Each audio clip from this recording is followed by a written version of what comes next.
जय। कल रॉय बहुत प्रसन्न था क्योंकि वो अपने परिवार के साथ एक पिकनिक पर जा रहा था। वे सभी सहज गति से यात्रा कर रहे थे कि अचानक उनके रास्ते में एक कुत्ता आ गया और उसके पिता ने तेजी से ब्रेक लगाए। उन सभी ने एक झटका अनुभव किया और वे आगे को गिर पड़े। तब रॉय ने अपने पिता से पूछा कि ब्रेक लगाए जाने पर हम सभी आगे की ओर क्यों गिर गए? तब उसके पिता ने उत्तर दिया कि यह हमारे शरीर के जड़त्व के कारण हुआ। इसका अर्थ है कि कार रुकने के समय शरीर अपने जड़त्व के कारण गतिमान रहा। आइए अब जड़त्व तथा गति के नियमों के बारे में और अधिक सीखें।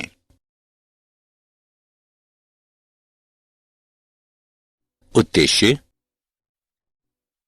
इस पाठ के अंत में आप निम्न करने में सक्षम हो जाएंगे: अरस्तु की भ्रामकता को समझना, जड़त्व के नियम को परिभाषित करना, न्यूटन के गतियों के नियम को परिभाषित करना, आवेग को परिभाषित करना, संवेग संरक्षण के नियम को समझना, किसी कण की साम्यावस्था की गणना करना, यांत्रिकी में सामान्य बलों को समझना, वर्तुल यानी वृत्तीय गति को परिभाषित करना और यांत्रिकी में समस्याओं को हल करना। अरस्तु की भ्रामकता।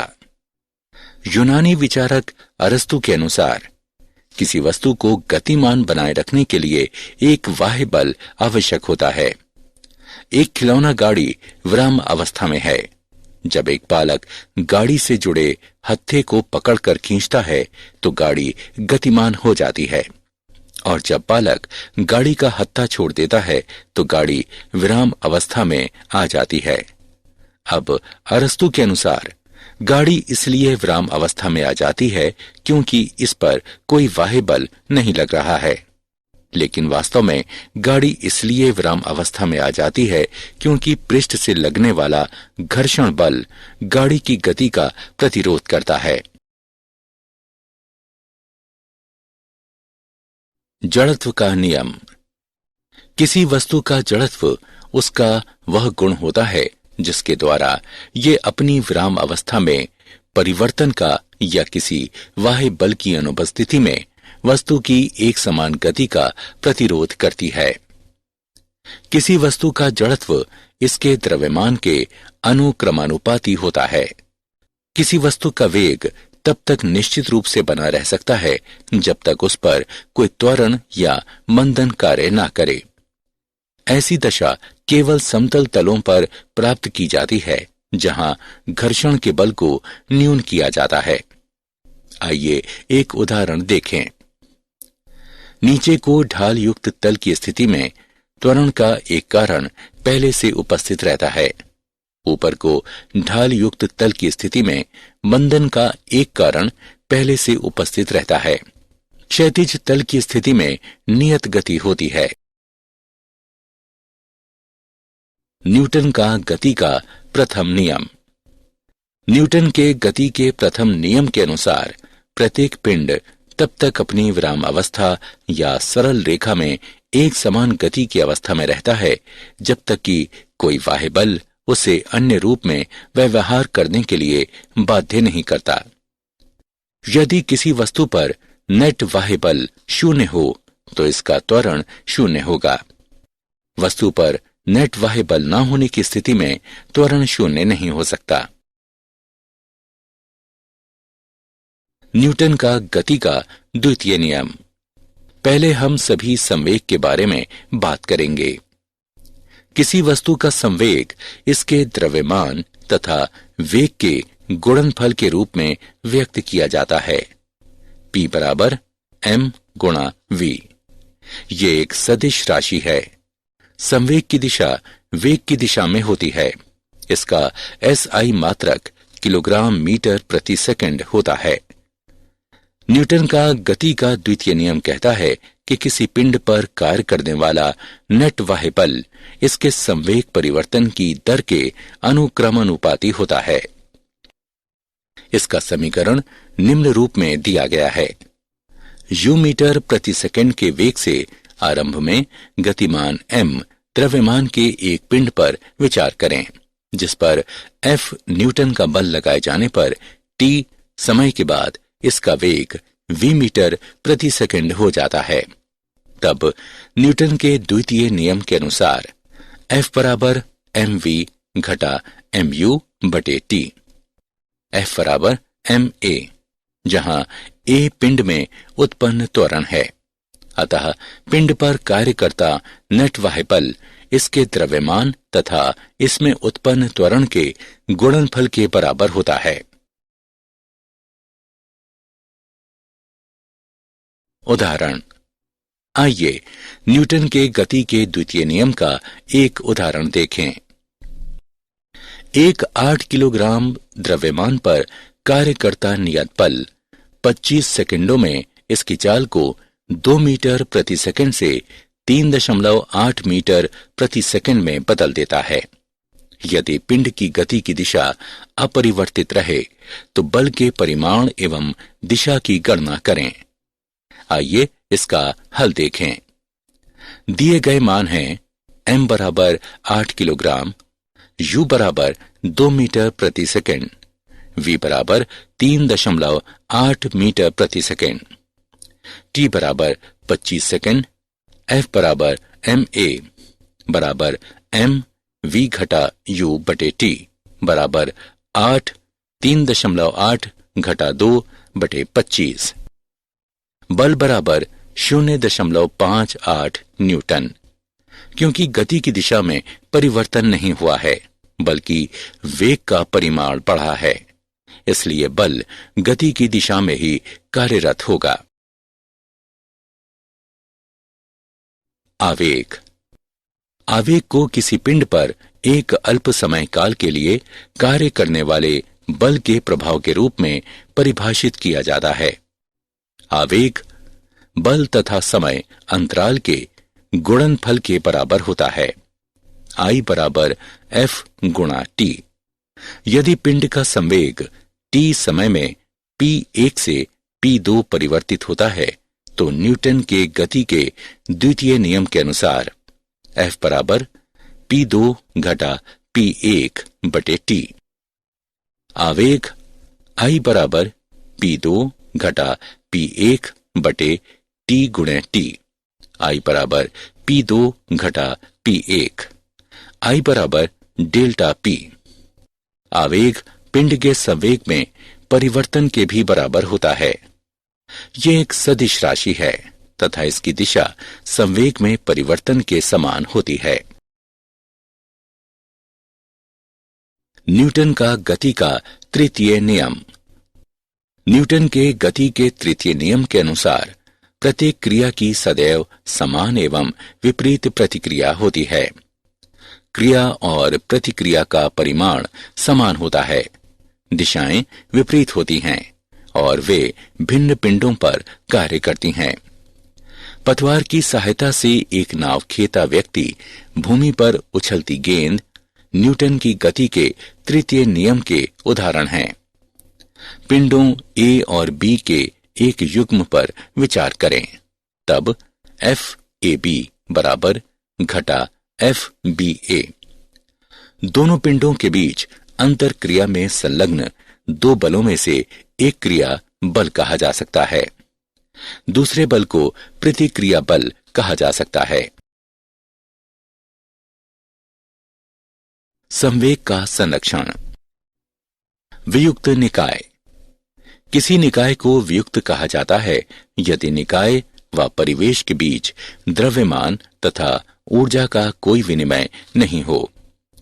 संवेग संरक्षण के अनुसार किसी बाह्य बल की अनुपस्थिति में किसी वियुक्त निकाय का कुल रैखिक संवेग समान या संरक्षित बना रहता है। न्यूटन के गति के द्वितीय नियम के उपयोग द्वारा व्याख्या। जहां कोई बाह्य बल नहीं है, F बराबर 0, तो dP बटे dt बराबर 0। P बराबर स्थिरांक, mv बराबर स्थिरांक, m1v1 बराबर m2v2, न्यूटन के गति के तृतीय नियम के उपयोग द्वारा व्याख्या। M1 तथा M2 द्रव्यमानों के दो कणों से बने एक वियुक्त निकाय पर विचार करें। निकाय का कुल द्रव्यमान है M बराबर M1 जमा M2। माना कि निकाय पर एक बल F प्रयुक्त किया गया है, जिसके कारण M1 और M2 पर क्रमशः F1 और F2 कार्य करते हैं।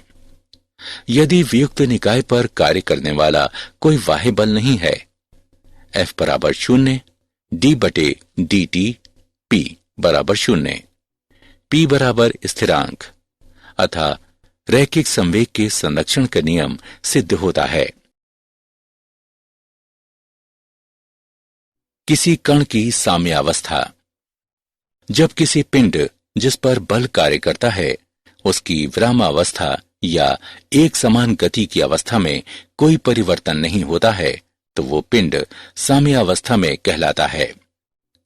संगामी बल वे बल होते हैं जिनकी क्रिया रेखाएं एक सार्वनिष्ठ बिंदु पर प्रतिच्छेद करती हैं। आकृति में 4 संगामी बल F1, F2, F3 तथा F4 दर्शाए गए हैं, जिनकी क्रिया रेखाएं O पर प्रतिच्छेद करती हैं। साम्यावस्था में कोई पिंड विरामावस्था में भी हो सकता है और नहीं भी हो सकता है। संगामी बलों की क्रिया के अंतर्गत किसी पिंड के साम्यावस्था में होने के लिए अनिवार्य शर्त यह है कि कार्य करने वाले सभी बलों का सदिश योग 0 होना चाहिए। लेमी का नियम। यदि किसी पिंड पर कार्यरत 3 संगामी बल इसे साम्यावस्था में रखते हैं तो प्रत्येक बल अन्य 2 बलों के बीच के कोण की ज्या के समानुपाती होता है। माना कि F1, F2 तथा F3 साम्यावस्था में 3 संगामी बल हैं, तब लेमी के नियम के अनुसार F1 बटे साइन अल्फा बराबर F2 बटे साइन बीटा बराबर F3 बटे साइन गामा। यांत्रिकी में सामान्य बल। यांत्रिकी में हमारा सामना अनेक प्रकार के बलों से होता है। यांत्रिकी में मुख्य संपर्क बल घर्षण कहलाता है। घर्षण इसे एक विरोधी बल के रूप में परिभाषित किया जाता है जो संपर्क वाले 2 पृष्ठों के बीच तब उत्पन्न होता है जब एक पिंड अन्य पिंड के पृष्ठ पर सरकती या लुढ़कती है या ऐसा करने के लिए प्रवृत्त होती है। ये दोनों पिंडों के संपर्क पृष्ठों पर स्पर्श रेखीय कार्य करता है तथा न्यूटन के गति के तृतीय नियम का पालन करता है। सीमित घर्षण। संपर्क में 2 पिंडों के बीच घर्षण का बल जब एक पिंड अन्य पिंड के पृष्ठ पर सरकना शुरू करने की स्थिति में होता है। स्थैतिक घर्षण। संपर्क में 2 पिंडों के बीच घर्षण का बल जो उससे पूर्व होता है जब वास्तव में कोई पिंड किसी अन्य पिंड के पृष्ठ पर चलना शुरू करता है। गतिज घर्षण। संपर्क में 2 पिंडों के बीच घर्षण का बल जब एक पिंड अन्य पिंड के पृष्ठ पर गतिमान होता है। लोटनी घर्षण। इसे ऐसे घर्षण के रूप में परिभाषित किया जाता है जो तब उपस्थित होता है जब पिंड जैसे कि वलय, चकती, गोला या बेलन अन्य पिंड के पृष्ठ पर लुढ़कते हैं या ऐसा करने को प्रवृत्त होते हैं। लोटनी घर्षण सर्पी घर्षण से कम होता है। घर्षण एक अनिवार्य बुराई है।